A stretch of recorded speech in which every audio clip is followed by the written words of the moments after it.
বঙ্গোপসাগরে তৈরি হওয়া সুস্পষ্ট নিম্নচাপ আরও শক্তি বাড়িয়ে গভীর নিম্নচাপের রূপ নিয়েছে। এর জেরে গাঙ্গেয় পশ্চিমবঙ্গ এবং উড়িষ্যার উপকূলে ঝড় বৃষ্টি শুরু হয়েছে। আগামী কয়েক ঘন্টা থেকে পরবর্তী 24 ঘন্টায় বৃষ্টিপাত বাড়বে দক্ষিণবঙ্গ সহ বিহার, ঝাড়খণ্ড, উড়িষ্যা, বাংলাদেশ সহ ছত্তিশগড় এবং মধ্যপ্রদেশের বিভিন্ন অংশে। আগামী 48 ঘন্টা ধরে এই সিস্টেমটি উত্তর পশ্চিম দিক বরাবর এগিয়ে যাবে। কিছুটা সকালের দিকেই এগিয়েছিল রবিবার, এবারে সেটির শক্তি বাড়িয়ে পশ্চিমবঙ্গ উড়িষ্যার উপকূলে গভীর নিম্নচাপ এবারে এটি স্থলভাগে এগোতে থাকবে। এই এগিয়ে যাওয়ার সময় দক্ষিণবঙ্গের অন্যান্য অংশে বৃষ্টিপাত পৌঁছাবে। ইতিমধ্যে বিক্ষিপ্তভাবে দফায় দফায় বৃষ্টিপাত শুরু হয়েছে গাঙ্গেয় পশ্চিমবঙ্গ সহ উড়িষ্যার বিভিন্ন অংশে। তবে পরবর্তী ক্ষেত্রে এই সিস্টেমটি থেকে বিভিন্ন জায়গাতে বৃষ্টিপাত আসবে এবং এরই মধ্যে কোথাও কোথাও ভারী এবং দু এক জায়গায় অতি ভারী বৃষ্টিপাতও হতে পারে। ইতিমধ্যে দেখতে পাচ্ছেন অন স্ক্রিনে যে নিম্নচাপটির প্রভাবে দেখুন মেঘের কিন্তু ঘূর্ণিটা পরিষ্কারভাবে বোঝাই যাচ্ছে, যারই জন্য মেঘ জমায়েত হচ্ছে। তবে এই নিম্নচাপটি থেকে সবথেকে বেশি মেঘ জমায়েত হচ্ছে উড়িষ্যা এবং তার নিচের দিকের এলাকাতে। তবে পরবর্তী ক্ষেত্রে আমরা দেখতে পাচ্ছি কিছুটা বাংলাদেশের ওই দিক থেকে গাঙ্গেয় পশ্চিমবঙ্গে সেই মেঘের ঘনঘটা শুরু হয়েছে। যারা যারা ইতিমধ্যে মেঘলা আকাশ এবং বৃষ্টিপাত পেতে শুরু করেছেন অবশ্যই কিন্তু কমেন্ট করে জানাতে থাকুন আপনাদের এলাকায় কি হবে না হবে। আমরা দেখাচ্ছি আস্তে আস্তে। তো যখন আপনাদের আপডেট দেখাচ্ছি সেইটা এইরকমভাবে দমকা হাওয়া তুলছে। তো আপনাদের বলেছিলাম যে এটা কিন্তু গভীর নিম্নচাপ হতে পারে। আগের আপডেট পর্যন্ত আবহাওয়া দপ্তর জানিয়েছিল যে এটা সুস্পষ্ট নিম্নচাপ হিসাবে এগিয়ে যাবে। তবে তাদের লেটেস্ট আপডেটে সেটা পরিবর্তন করে দিয়েছে, যেটা আমরা বলছিলাম যে গভীর নিম্নচাপ পর্যন্ত হতেও পারে। যদিও আমরা এখানে উইন্ডি থেকে দেখছিলাম যে 55 কিলোমিটার উপরে দেখাচ্ছিল, 60-এর আশেপাশে, কিন্তু আমরা বলছিলাম যে গভীর নিম্নচাপটাই হতে পারে। যাই হোক, আমরা পুরো বিষয়টিকে দেখাচ্ছি। আমরা প্রথমে দেখে নিই লেটেস্ট আপডেটটা কি আছে, তারপর আমরা এখান থেকে ফেরত এসে এখান থেকে শুরু করব। দেখতে থাকুন। দেখুন বন্ধুরা, ইতিমধ্যে 5 তারিখে যে আপডেটটা দিয়েছে তাতে কিন্তু আমাদের সিস্টেমটা দেখিয়ে দিচ্ছে, তাহলেই পরিষ্কার হয়ে যাবেন। বৃষ্টিপাতের সম্ভাবনা তো রয়েছে আমাদের উত্তর পূর্ব ভারত, পূর্ব ভারত, মধ্য ভারত এগুলোতে। দেখুন এই সিস্টেমটি দেখুন, এখানে যেটা আপডেট উঠে এসেছে যে well mark low pressure area moved slightly west northwestward, অর্থাৎ এটি একটুখানি পশ্চিম উত্তর পশ্চিম দিক বরাবর সুস্পষ্ট নিম্নচাপটি এগিয়েছিল। এবারে এটির অবস্থান উত্তর পশ্চিম বঙ্গোপসাগরে উড়িষ্যা পশ্চিমবঙ্গের উপকূলে ছিল। এইটা এই 5:30টার সময় এই অবস্থায় ছিল। 5:30 থেকে পরবর্তী 6 ঘন্টার মধ্যে বলেছে it is likely to concentrate into a depression, অর্থাৎ এইটা গভীর নিম্নচাপে পরিণত হচ্ছে পরবর্তী 6 ঘন্টার মধ্যে। যখন আমাদের আপডেট দেখাচ্ছি সেই টাইমটা কিন্তু অলরেডি চলে এসেছে। এইটা বলেছে এবারে পশ্চিম উত্তর পশ্চিম দিক বরাবর কোন দিক দিয়ে যাবে সেটাও বলে দেওয়া হয়েছে। উত্তর উড়িষ্যা এবং উত্তর ছত্তিশগড়ের উপর দিয়ে পরবর্তী 2 দিনের মধ্যে, অর্থাৎ 48 ঘন্টার মধ্যে এটি এগিয়ে যাবে। মৌসুমি অক্ষরেখা ইতিমধ্যে দক্ষিণ পশ্চিম রাজস্থান থেকে এই সুস্পষ্ট নিম্নচাপ যেটা ছিল, অর্থাৎ এখন গভীর নিম্নচাপ, তার মধ্যভাগের উপর দিয়ে এটি মধ্যভাগ পর্যন্ত বিস্তৃত রয়েছে, যেটি আমাদের মধ্যপ্রদেশ, ছত্তিশগড় এবং উড়িষ্যার উপর দিয়ে বিস্তৃত হয়েছে। এইটার প্রভাবে যেটা হবে আমাদের দেখাই যে ইতিমধ্যে প্রচুর বৃষ্টিপাতের সম্ভাবনা রয়েছে গাঙ্গেয় পশ্চিমবঙ্গ, ঝাড়খণ্ড, উড়িষ্যা, ছত্তিশগড়, পূর্ব মধ্যপ্রদেশ, বিদর্ভ, পশ্চিম মধ্যপ্রদেশ এই সমস্ত এলাকার। যদিও ভারতের পশ্চিম উপকূলের দিক থেকেও ভালো বৃষ্টিপাত রয়েছে, কঙ্কন, গোয়া সহ গুজরাটের দিকে, ফলে সেখানে রেড অ্যালার্ট জারি করা রয়েছে। দেখুন এখানে চিত্রটা, যে গুজরাট, এদিকে রয়েছে আমাদের কঙ্কন, গোয়া মানে মহারাষ্ট্র, এই সমস্ত এলাকাতে প্রচুর বৃষ্টিপাত রয়েছে। মধ্যভাগেও ভারী থেকে অতি ভারী বৃষ্টিপাত রয়েছে। উড়িষ্যার দিকে যেহেতু সিস্টেমটি এগোবে ছত্তিশগড়ের উপর দিয়ে, ফলে এই এলাকার উপর দিয়ে এগোতে থাকবে, যার জন্য এই জায়গাটাতে সবথেকে বেশি বৃষ্টিপাত হওয়ার জন্য বা সম্ভাবনা থাকার জন্য এখানে রেড অ্যালার্ট এবং অরেঞ্জ অ্যালার্ট জারি করেছে। এবং এর টানে যেহেতু বৃষ্টিপাত আমাদের এখানেও ঢুকছে, ফলে বাংলাদেশ এবং গাঙ্গেয় পশ্চিমবঙ্গেও কিছু বিক্ষিপ্ত হবে ভারী বৃষ্টিপাত দেখা যাবে। অতি ভারী বৃষ্টিপাত গাঙ্গেয় পশ্চিমবঙ্গের দু এক জায়গায় হতে পারে, কিন্তু মূলত যে বৃষ্টিপাতটা থাকবে দফায় দফায় বা থেমে থেমে বৃষ্টিপাত হবে। সবসময় একটানা বৃষ্টিপাত হবে তেমন নয়। সিস্টেমটি যখন স্থলভাগে ঢুকবে তখন কিন্তু জলো হাওয়া আরও ঘুরপাক খাবে, ফলে তখন মাঝে মাঝে বৃষ্টিপাত পাওয়া যাবে। এই পরিস্থিতি আগামী 7 তারিখ পর্যন্ত ধীরে ধীরে থাকবে। তবে ওই সোমবার পর্যন্ত সময়ের মধ্যে একটু বেশি বৃষ্টিপাতের চান্স, আবার একটু কমবে। তো এই বৃষ্টিপাতগুলি মূলত হওয়ার কথা। জানাবেন আপনাদের এলাকায় কী অবস্থা। কিন্তু ইতিমধ্যে ভালো করে একটু লক্ষ্য করে দেখুন যে আমাদের উত্তর পূর্ব ভারতে কিন্তু ভ্যাপসা গরমের উল্লেখ করেছে, যদিও সেখানেও বিক্ষিপ্ত ভারী বৃষ্টিপাত থাকবে। এবং এখানে অরুণাচল প্রদেশের উত্তর ভাগে দেখুন, এই উত্তর পূর্ব দিকে দেখুন এখানে তাপপ্রবাহও রয়েছে, মানে বুঝতে পারছেন যে ওই দিকটাতে কিন্তু বৃষ্টিটা একটু কম রয়েছে, যার জন্যই এই পরিস্থিতিটা রয়েছে। চলুন এবারে উইন্ডি থেকে দেখাচ্ছি। তার আগে একটু বলে দিই, আরেকটু পরিবর্তন হয়েছে। উত্তরবঙ্গে 6 তারিখ থেকে ধীরে ধীরে বৃষ্টিপাত বাড়বে এবং সেখানে ভারী বৃষ্টিপাত শুরু হবে দু একটি জায়গাতে, হয়তো আলিপুরদুয়ার বা জলপাইগুড়ি আশেপাশে বা দার্জিলিং কালিম্পং সাইডে কোথাও কোথাও বাড়বে, বিক্ষিপ্ত হবে। 6-7 এরকমই থাকবে। 7-8 থেকে ধীরে ধীরে আরেকটু বাড়বে এবং দেখুন 9 তারিখের দিকে সেটা অতি ভারী বৃষ্টিপাতের রূপ নিতে পারে এবং তারপরে 10-11তে আবার ভারী বৃষ্টিপাত চলবে। সুতরাং উত্তরবঙ্গে 6 তারিখ থেকে আবার নতুন করে বৃষ্টিপাত শুরু হচ্ছে। তবে বিরাট আকার দুর্যোগ ব্যাপার সেরকম নয়। গাঙ্গেয় পশ্চিমবঙ্গে নিম্নচাপটির দাপটে ও গাঙ্গেয় পশ্চিমবঙ্গ, উড়িষ্যা, ছত্তিশগড় এবং ঝাড়খণ্ডের কিছু এলাকাতে বৃষ্টিপাতের দাপটটা সবথেকে বেশি থাকবে, যার জন্য অরেঞ্জ অ্যালার্ট রয়েছে। উড়িষ্যাতে রয়েছে রেড অ্যালার্ট।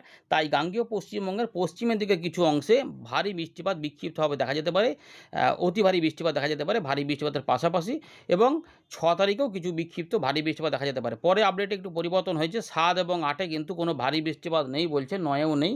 আচ্ছা, 10 তারিখ 11 তারিখ পর্যন্ত আবার বিক্ষিপ্তভাবে হালকা বৃষ্টিপাত রয়েছে।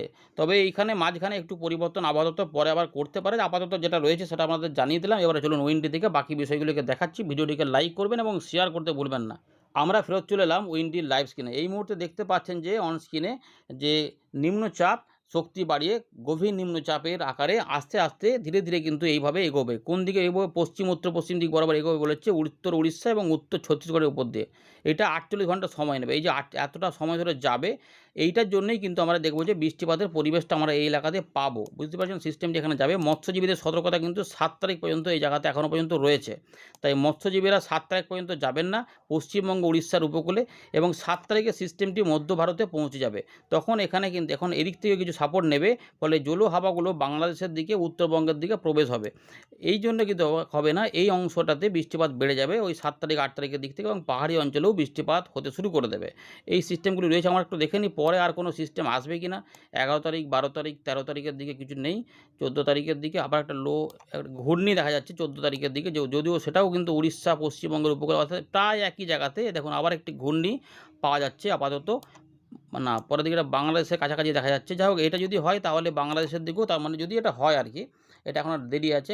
আপডেট তো পরিবর্তন মাঝে মাঝে হয়ে যায়, কিন্তু একটু দেখাচ্ছে বলে আপনাদের দেখিয়ে দিলাম যে আরেকটি নিম্নচাপ হতে পারে তৃতীয় সপ্তাহে। তার জন্য ভারত বাংলাদেশে বা পশ্চিমবঙ্গ বাংলাদেশে ভালো বৃষ্টিপাত একটা হতে পারে। মানে এই যে ভালো বৃষ্টিপাত একটা সময় রয়েছে 15 তারিখের পরের দিকে দেখা যাচ্ছে। 15 তারিখ থেকে বা 15 তারিখের পর থেকে একটা সময় দেখা যাচ্ছে। যাই হোক, ওইটা মোটামুটি রয়েছে।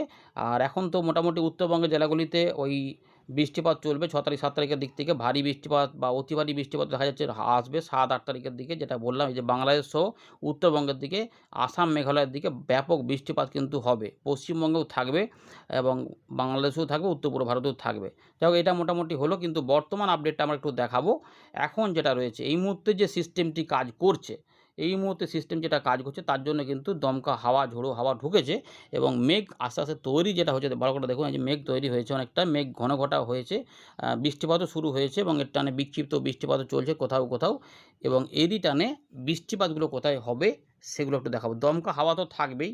যারা যারা বৃষ্টিপাত পেয়েছেন, পাচ্ছেন, অবশ্যই কিন্তু কমেন্ট করবেন। কেউ আগে পাচ্ছেন, কেউ পরে পাচ্ছেন, কেউ হয়তো পাবো সম্ভাবনায় রয়েছেন। তো রাত পর্যন্ত সময় থাকছে বৃষ্টিপাতটা হওয়ার, আবার রাতের পরেও বৃষ্টিপাত কিছুটা হতে পারে, এরকমভাবে কিন্তু ব্যাপারটা রয়েছে। তো দেখুন, দেখাচ্ছি। ইতিমধ্যে দেখতে পাচ্ছেন সিস্টেমটি এখানে কাজ করছে। এবারে এই কীভাবে কী হবে সেটা আমরা দেখাচ্ছি। দেখুন, এখানে একটু হয়তো স্লো চলছে সিস্টেমটি থেকে, আমরা এখানে যেটা পাচ্ছি আপডেটটি, কিন্তু এখানে বৃষ্টিপাতগুলো আসবে। দেখুন দেখাচ্ছে আস্তে আস্তে এখানে একটু সিস্টেমটিতে হয়তো ডেটাগুলো হয়তো একটু দেরিতে লোড হচ্ছে। একবার উপগ্রহ চিত্রে আমরা চলে যাচ্ছি, আর একবার এখান থেকে আমরা বৃষ্টিপাত মোডে যাচ্ছে। হ্যাঁ, এই যে বৃষ্টিপাতটা ভালো করে দেখুন, বৃষ্টিপাত কিন্তু রয়েছে। এখানে সময়গুলোর সঙ্গে একটু পার্থক্য হবে, তো 2-1 ঘন্টা বা 3 ঘন্টা অ্যাড করে নিতে হবে। তো এই স্লটটাতে মানে মোটামুটি এই যে ছত্তিশগড় রয়েছে, উড়িষ্যা রয়েছে, গাঙ্গেয় পশ্চিমবঙ্গ, ঝাড়খণ্ড রয়েছে, বাংলাদেশ রয়েছে, মিজোরাম, ত্রিপুরা রয়েছে, মায়ানমার রয়েছে, বিস্তীর্ণ অংশে ভালো করে দেখুন এখানে কিন্তু বৃষ্টিপাত হওয়ার একটা চান্স কিন্তু রয়েছে। আমরা পরিষ্কার দেখতে পাচ্ছি সিস্টেমটি এইভাবে এগোবে। আমরা এই রেখাটাকে অন করে দিচ্ছি, আর একটু পরিষ্কার করে দেখা যাবে। তো বৃষ্টিপাত কিন্তু দেখা যাচ্ছে আমরা মেদিনীপুর, মেদিনীপুর, ঝাড়গ্রাম, কলকাতা, হাওড়া, হুগলি, এর পাশাপাশি পুরুলিয়া, বাঁকুড়া হয়ে বর্ধমান, নদিয়া এদিকেও যাচ্ছে পরের দিকে কিন্তু এটা বাংলাদেশেও দেখা যাচ্ছে হবে। খুলনা, বরিশাল, ঢাকা পরের দিকে মেঘলা মেঘলা আকাশে বৃষ্টিপাত, চট্টগ্রাম এদিকেও থাকছে। এদিকে বীরভূম, মুর্শিদাবাদ, নদিয়া, পূর্ব বর্ধমান এলাকার উপর আসবে, বৃষ্টিপাত আসবে। এবার বৃষ্টিপাত কিন্তু কমা-বাড়া করবে। মানে কোথাও কোনো একই জেলার কোথাও বেশি হবে, কোথাও কম হবে। পরের দিকে দেখা যাচ্ছে রংপুর বা মেঘালয় অ্যা এবং সিলেট এদিকেও বৃষ্টিপাত আসতে পারে। আলিপুরদুয়ার, কোচবিহারের দিকেও বৃষ্টিপাত আসতে পারে। তো দেখা যাচ্ছে পরের দিকে কিন্তু বৃষ্টিপাত রাতের দিকেও এখানে আসবে। মূলত হালকা মাঝারি, মাঝারি ভারী। তবে যতটা আমরা ভাবছিলাম যে বিরাট আকারে একটা বৃষ্টিপাত দিয়ে একদম ভাসিয়ে দেবে, আর সতর্কতাও আবহাওয়া দপ্তর জারি করেছিল ১৫টা জেলাতে ভারী বৃষ্টিপাত। কিন্তু আ বাস্তবে ততটা কিন্তু লক্ষ্য করা যাচ্ছে না। শনিবারেও কিন্তু খুব একটা আহামরি বৃষ্টিপাত হয়নি। কেউ, কেউ পেয়েছেন ভালো, কিন্তু খুব সেটা কম। কম, কম এলাকাতে হয়েছিল। রবিবারে বৃষ্টিটা কিন্তু সবদিকে চান্স বেশি বলা হয়েছিল। তো আমরা দেখতে পাচ্ছি মেঘ যেমন অনেকটা হয়েছে, কিন্তু মেঘ হলেও মেঘগুলোতে বৃষ্টিপাতের যে ঘনত্ব সেটা কিন্তু অনেকটা কম। কোথাও, কোথাও হয়তো হচ্ছে। যেমন এগুলোতে বলে দিচ্ছি যে এই জায়গাগুলোতে চন্দ্রকোনা, উলুবেড়িয়া পর্যন্ত যে এলাকা রয়েছে এগুলোতে কোথাও, কোথাও কিন্তু ভালো মেঘে বৃষ্টিপাত মাঝে, মাঝে ঢালছে। কিন্তু কোথাও আবার ঝিরিঝিরি টাইপের দিচ্ছে, কোথাও একটু হালকা টাইপের দিচ্ছে, কোথাও একটু উড়ো, উড়ো বৃষ্টিপাত দিচ্ছে। এরকম কিন্তু বৃষ্টিপাতগুলো লক্ষ্য করা যাচ্ছে এই তারতম্য দেখে। এবং পরের দিকে পুরুলিয়া, বাঁকুড়া, ঝাড়খণ্ড, এদিকে দেওঘর এগুলোতে তো কিন্তু থাকবে। নদীয়ার দিকেও থাকছে, কৃষ্ণনগর, কাটোয়া এগুলোতেও কিন্তু বৃষ্টিপাতগুলো কিন্তু এখানে থাকবে। বুঝতে পেরেছেন? তো এইভাবে ব্যাপারগুলো এখানে পরিষ্কারভাবে রয়েছে। তো এইভাবে বৃষ্টিপাতগুলো কিন্তু রবিবার থেকে সোমবারের মধ্যে এগুলো থাকবে। এবং রাত্রিবেলা থেকে উত্তরবঙ্গে বেশ কিছুটা জোরালো বৃষ্টিপাত রয়েছে। এইভাবে। এরপরে সিস্টেমটি যখন এগোতে থাকবে, স্থলভাগে ঢুকে পড়বে সোমবারে। বুঝতে পেরেছেন? তখন কিন্তু উড়িষ্যার দিকে প্রচুর বৃষ্টিপাত হবে এবং এর টানে গাঙ্গেয় পশ্চিমবঙ্গের মেদিনীপুর, ২৪ পরগনা এই সাইডগুলোতে, এই জায়গাগুলোতে এইভাবে সিস্টেমটি এগোতে থাকবে। ফলে এই জায়গাগুলোতেও বৃষ্টিপাত আসবে। বাংলাদেশের চট্টগ্রাম, খুলনা, উপকূলবর্তী এলাকাতে এই যে ১-২ পশলা ভারী বৃষ্টিপাত দিয়ে যেতে পারে। তখন কিন্তু বীরভূম, পুরুলিয়া, বাঁকুড়া, পশ্চিম বর্ধমান, পূর্ব বর্ধমানের উপরে, মুর্শিদাবাদের উপরেও বৃষ্টিপাত থাকবে এবং ঝাড়খণ্ডের উপরে ভালো বৃষ্টিপাত কিন্তু হতে পারে। সম্ভাবনা থাকছে ৬ তারিখের মধ্যে এটা চলে যাবে এবং দমকা হাওয়া কিন্তু থাকবে। তাই বৃষ্টিপাতের পরিবেশটা থাকবে। তাই আমরা আশা করছি যে এটা যখন স্থলভাগের দিকে প্রবেশ করবে তখন বৃষ্টিটা কিছু দিয়ে দিয়েই যাবে। তাই যেখানে হয়তো বৃষ্টিপাত পাচ্ছেন না বলে আক্ষেপ করছেন যে নিম্নচাপের কথা শুনছি, গভীর নিম্নচাপ বলছেন, বৃষ্টিটা সেভাবে পাচ্ছি না, তাহলে কি পাবো না? বৃষ্টিপাতের চান্স রয়েছে, এবারে কমা-বাড়া করবে। বৃষ্টিপাত কিন্তু মেঘলা, মেঘলা আকাশ অবশ্যই হবে এবং এর টানে কিন্তু উত্তর-পশ্চিম ভারত, মধ্য ভারতের আশেপাশেও ভালো বৃষ্টিপাত নিয়ে আসবে। এইটা যখন ওদিকে চলে যাবে তখন বললাম যে আমরা উত্তরবঙ্গের দিকে এবং বাংলাদেশের দিকে এবং গাঙ্গেয় পশ্চিমবঙ্গে বৃষ্টিপাত আবার পাবো। ৭ তারিখে, ৮ তারিখের দিকে আমরা কিছু বৃষ্টিপাত অবশ্যই পাবো। মোটামুটি এখন চলবে ২-১ দিন, ৩-৪ দিন চলবে মোটামুটি। দেখা যাচ্ছে যে ৯ তারিখ, আচ্ছা ৯ তারিখের দিকে উত্তরবঙ্গ, উত্তর-পূর্ব ভারতে ব্যাপক বৃষ্টিপাত। সিস্টেমটি কিন্তু ওইখানে যাওয়ার পরে ওখান থেকে ধাক্কা খেয়ে একটু এদিকে আসতে চায়। দেখুন ভালো করে বাঁদিক থেকে ডান দিকে ঢুকছে এবং এর টানে ৯ তারিখের দিকেও কিন্তু গাঙ্গেয় পশ্চিমবঙ্গে ১-২ পশলা ভালো বৃষ্টিপাত হবে। তবে বাংলাদেশে জোরালো বৃষ্টিপাত মনে হচ্ছে যেন হবে। ঢালবে ভালোই। গাঙ্গেয় পশ্চিমবঙ্গের তুলনায় বাংলাদেশে বৃষ্টিটা বেশি ঢালবে। তবে উত্তরবঙ্গেও বৃষ্টিটা আসছে। ৯-১০ তারিখের দিকে জোরালো হয়ে যাবে। এইভাবে থাকবে। আবার কিছুটা বৃষ্টিপাত ২-১ দিন গ্যাপ দেওয়ার পরে আসবে। তবে যা পরিস্থিতি আমরা দেখছি, এই যে মেঘলা আকাশটা, নিম্নচাপটা এখানে হচ্ছে, এর টানে কিন্তু ওই দেখবেন যে ঘন্টায় হয়তো ১ বার ২ বার করে বৃষ্টিপাত মাঝে, মাঝে নেমে পড়তে পারে। আধ ঘন্টা বাদে, ৪৫ মিনিট বাদে, ১৫-২০ মিনিট বৃষ্টিপাত হলো, থেমে গেল। আবার একটুখানি দমকা হাওয়া হলো বা একটুখানি নরমাল হয়ে গেল। আবার মেঘ এসে বৃষ্টিপাত দিতে পারে। কারণ সিস্টেমটি ঘুরছে। এটা হতে পারে। ধন্যবাদ।